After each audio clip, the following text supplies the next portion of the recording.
Undertaking postgraduate studies. First of all, what is postgraduate studies? It is basically a further study which is taken by a student who has successfully completed an undergraduate degree at a college or universities, or it is commonly known as the Masters and PhDs.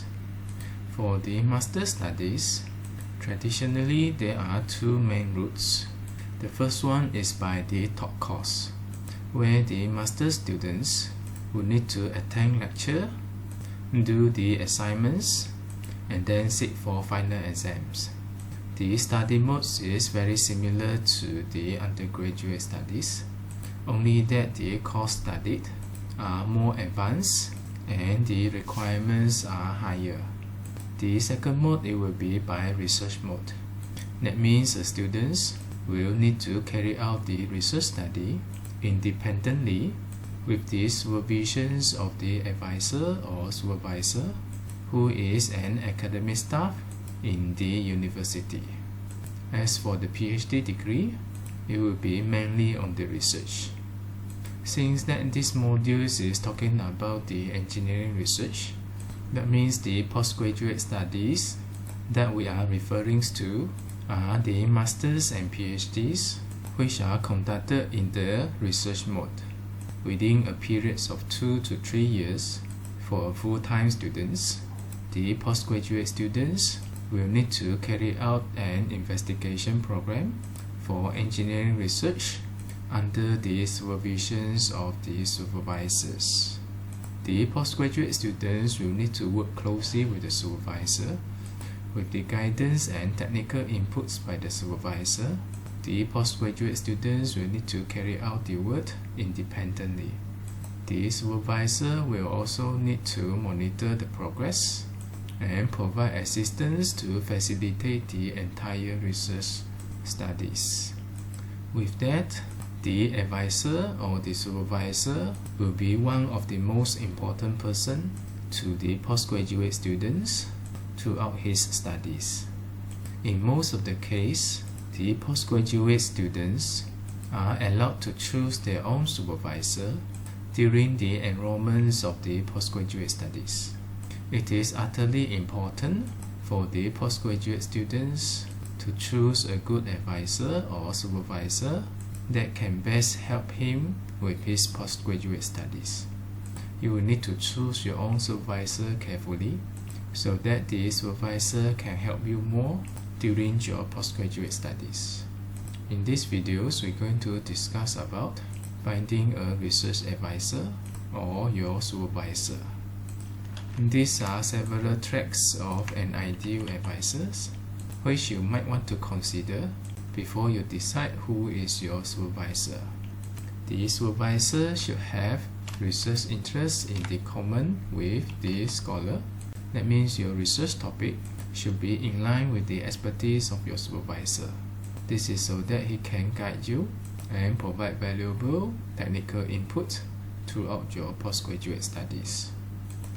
Your supervisor should have national or international reputations among researchers. The important thing is not his reputations. It is the characteristic behind a good reputations.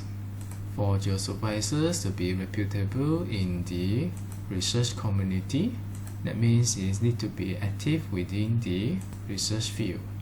It is a reflection in terms of his competency as well as the good characteristics such as persistence, willing to share, good networking, and so on so far. It will be good if your supervisor have research grant to support the research. You know the engineering research, especially when you deal with the experiments. Most of the testing, it will be in the mode of the destructive tests. Even though not the destructive tests, it will also involve a series of the equipments and measuring tools. All this going to incur costs. A research grant will provide necessary funding, supporting the research study. With that, you will just need to focus on the technical part and then leave the financial parts to the supervisor and the research grant. Ideally, your supervisor should have successfully directed students in the past, demonstrating his experience, guiding the students, knowing how to supervise the students, motivate the students, and help the students to graduate. He should also have a reputation as a fair and reasonable advisor. This is very important. As you're going to work closely with him, you would like to have a good supervisor with you. It would be good if you know the supervisor beforehand, probably during your undergraduate studies, or get to know him from the comments from his colleagues or his students. Next, you would like your supervisors to be easily accessible. That means he has a high probability of staying in the university, where you can always approach him when you are in need. You're going to see yourself facing a lot of challenge, especially on the technical part, where you require the guidance, or you need a more experienced person to help you to evaluate the pros and cons of certain decisions, or giving you some ideas what should be done next, what are the precautions, and etc. The knowledge and the experience by your supervisor, it will be a great asset to you. It should be able to be accessed by you when you are in need. Even if the supervisor is not in the university, you need to make sure that he is reachable through emails, through phone conversations, texting, and should be able to give you some technical inputs. It would be good if your supervisor is someone that you like and admire. You feel happier working with him and more motivated.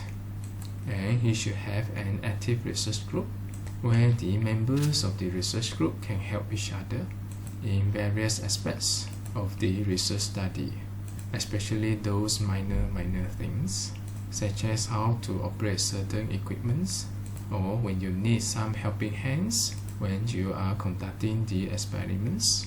And also you would like some company in the campus to work together so that you don't feel lonely throughout your 2 to 3 years study life as the postgraduate students.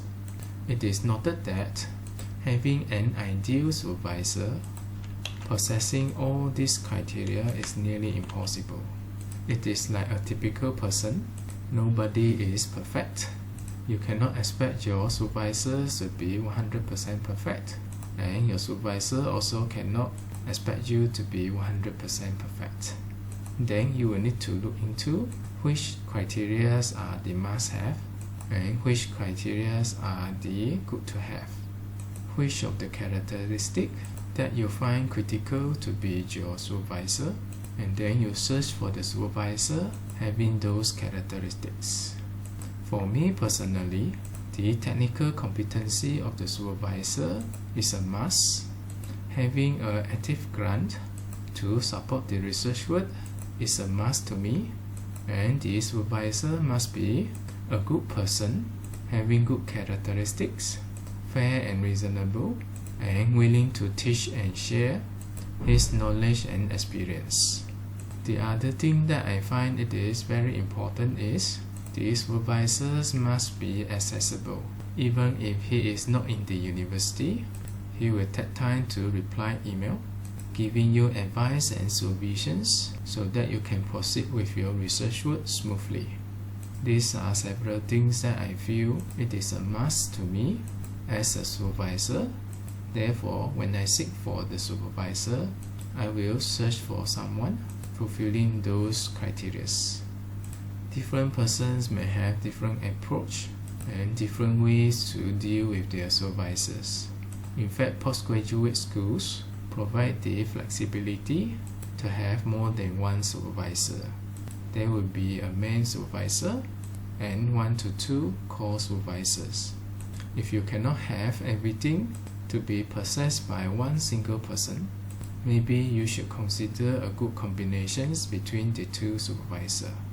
For example, someone may seek for the main supervisor with research grant for the financial support, and seeking for an additional supervisor as the co-supervisor for the technical support, so that you can accomplish your research work smoothly. But when you deal with two supervisors, sometimes you have to be careful. It is especially when two supervisors are having two different opinions over the same thing, which obviously contradict to each other, and you are unable to comply both. By all means, you should be able to get them to a common ground, common agreements over certain course of actions. If they cannot reach to the common understanding, that means you will need to decide whose advice to follow. Very often, there is no right and wrong between the two supervisors. It is the methods of the strategy to conduct the research work. Both of your supervisors may be right. Most of the case, the argument is on the approach used or some directions of the research study, which in this case, you will need to decide who to follow. Under normal circumstances, a postgraduate student should follow the main supervisor's advice due to his ownerships on the research studies.